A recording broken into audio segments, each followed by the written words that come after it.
Hello everyone, welcome back to the lecture. और आज के लेक्चर में हम पढ़ेंगे मैंगो बनाना सीरीज़। तो मैंगो बनाना सीरीज़ हमारा परम्यूटेशन कॉम्बिनेशन के अंदर एक टॉपिक होता है। उसमें हम सीखते हैं कि भाई एक सीरीज़ दी गई होती है हमें दो कॉम्बिनेशन के मिलाकर। जैसे कि आप देख सकते हैं यहाँ पे ये एक कॉम्बिनेशन है जो है 10C0 और एक दूसरा कॉम्बिनेशन इसके साथ मल्टीप्लिकेशन में 12C12।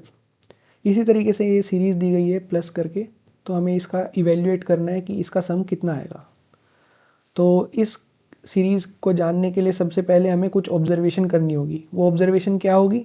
सबसे पहले हमें देखना होगा कि जो ऊपर सुपरस्क्रिप्ट है उनमें वैल्यू कांस्टेंट हो। जैसे यहाँ देख सकते हैं 10 है, 12 है, दोनों में सारे में सेम है, सब में सेम। और लास्ट वाले में भी देख सकते हैं इसमें भी सेम है।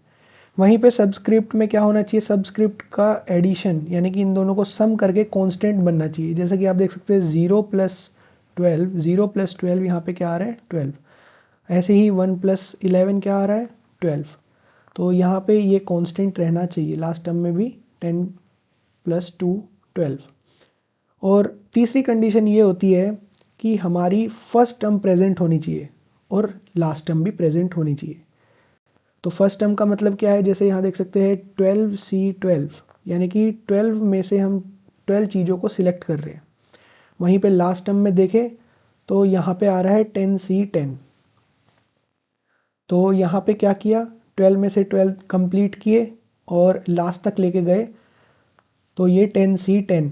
अब आप सोचेंगे यहाँ 12C0 क्यों नहीं आया? क्योंकि हम 10C के यानी कि 10 में से 11 तो चूज़ नहीं कर सकते, ना 12 चूज़ कर सकते। अगर यहाँ 0 आएगा तो यहाँ 12 चूज़ करने पड़ेंगे, तो 10 में से 12 हम चूज़ नहीं कर सकते।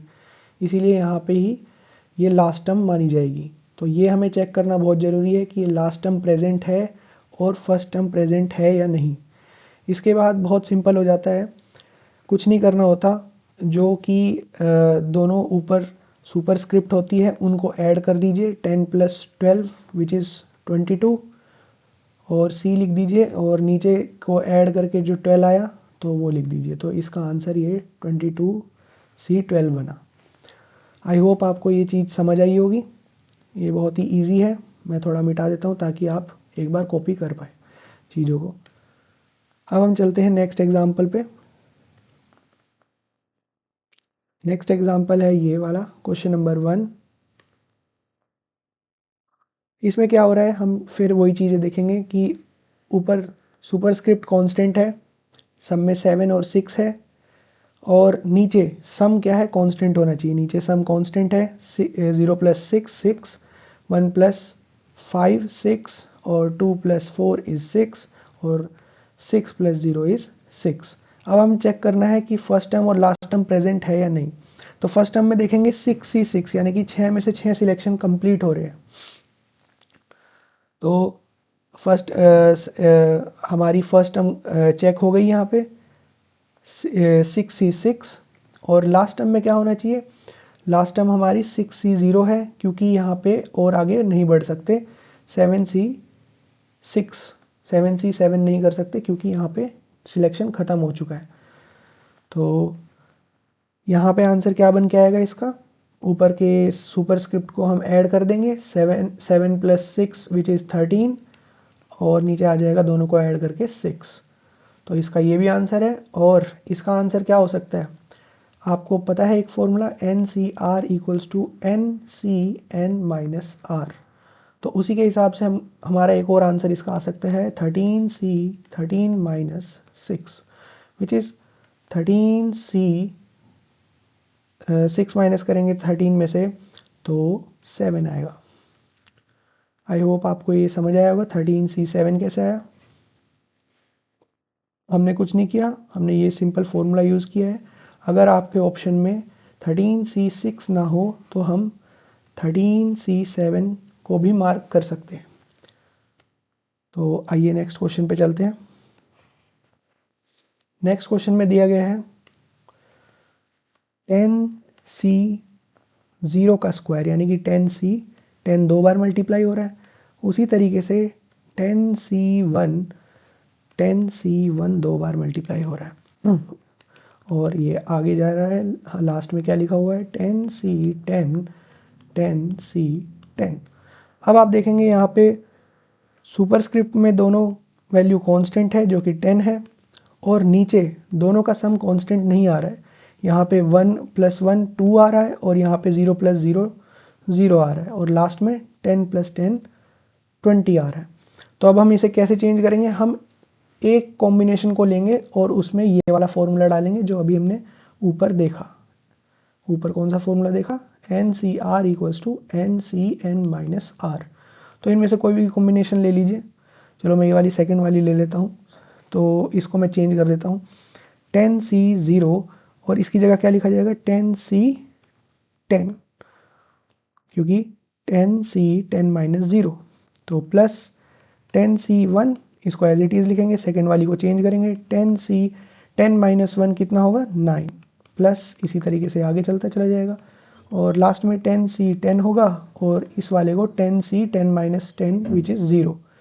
तो अब चेक करने की कोशिश करेंगे, इन दोनों का सम क्या है 10, इन दोनों का सम क्या है 10, इन दोनों का सम क्या है 10, और ऊपर सब कांस्टेंट। अब हम चेक करेंगे फर्स्ट टर्म और लास्ट टर्म प्रेजेंट है या नहीं है।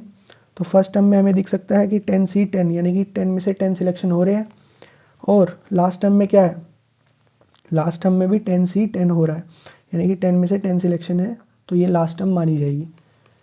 तो इसी तरीके से इसका आंसर क्या हो जाएगा, ऊपर के दोनों सुपरस्क्रिप्ट को हम ऐड कर देंगे 20C, और नीचे भी दोनों को ऐड करके 10 आ जाएगा, तो ये आपका आंसर आ जाएगा। इसी के साथ हम नेक्स्ट क्वेश्चन देखते हैं। नेक्स्ट क्वेश्चन है इवेल्युएट। हमें ये एक सबमिशन का साइन दिया हुआ है और इसको इवेल्युएट करना है, तो हम इसको सॉल्व करते हैं।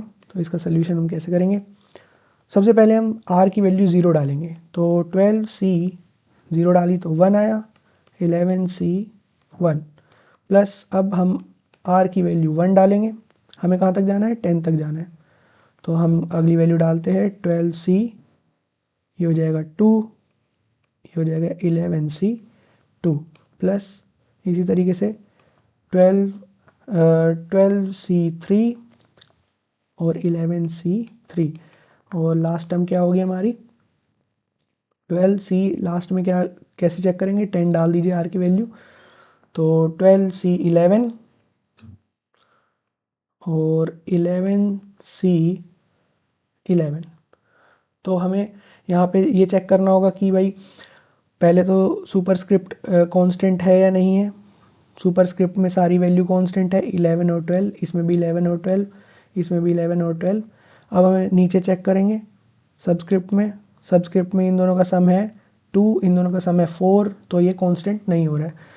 इसी तरीके से हम एक को चेंज कर देते हैं, हम इस बार इस वाले को चेंज करने की कोशिश करेंगे, क्योंकि हमारे पास हम देख सकते हैं कि यहाँ पे 11C 11 हमें मिल रहा है, यानी कि 11 में से 11 सिलेक्शन हो रखा है।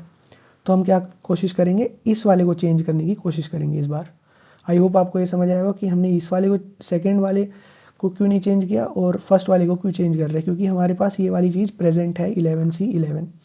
तो हम इसको वही वाला NCn-R वाला फॉर्मूला लगा के चेंज कर देंगे, तो ये हो जाएगा 12C 11, तो ये क्या बन जाएगा 12C 12-1 यानी कि 11, 12C 11, उसके बाद ये सेम रहेगा 11C 1 प्लस 12C 12-2 10, 11C 2, और इस तरीके से ये चलेगा आगे तक, प्लस 12C 1 11C 11। अब हमें यहाँ देखना होगा कि फर्स्ट टर्म तो हमारे पास प्रेजेंट ही नहीं है, क्यों, क्योंकि यहाँ पे 12C 12 नहीं हो रहा है और ये 11C 0 नहीं हो रहा है। यहाँ पे 12C 12 होगा और 11C 0 होगा, तभी यहाँ पे फर्स्ट टर्म प्रेजेंट होगी। लास्ट टर्म तो प्रेजेंट है क्योंकि 11C 11 पूरे कॉम्बिनेशन कंप्लीट हो रहा है, 11 में से 11 सिलेक्ट हो रहे हैं, लेकिन फर्स्ट टर्म प्रेजेंट नहीं है। तो हमारे पास कौन सी टर्म प्रेजेंट नहीं है, हमारे पास 12C 12 11C 0, ये वाली टर्म प्रेजेंट नहीं है। तो हमें क्या करना है, हमें ये ऐड कर देना है और बाकी सीरीज़ ऐसे ही लिख देनी है 11C 1 plus 12C 10 11C 2 plus, तो अब हमने यहाँ पे लास्ट टर्म लिख देनी है 12C 1 11C 11। अब क्या होगा, हमने जो ऐड किया है, ये फर्स्ट टर्म हमने ऐड किया है, तो यहाँ पे सब्ट्रैक्ट भी करनी होगी। तो ये साइन गलत हो गया, यहाँ पे सब्ट्रैक्ट भी करनी होगी।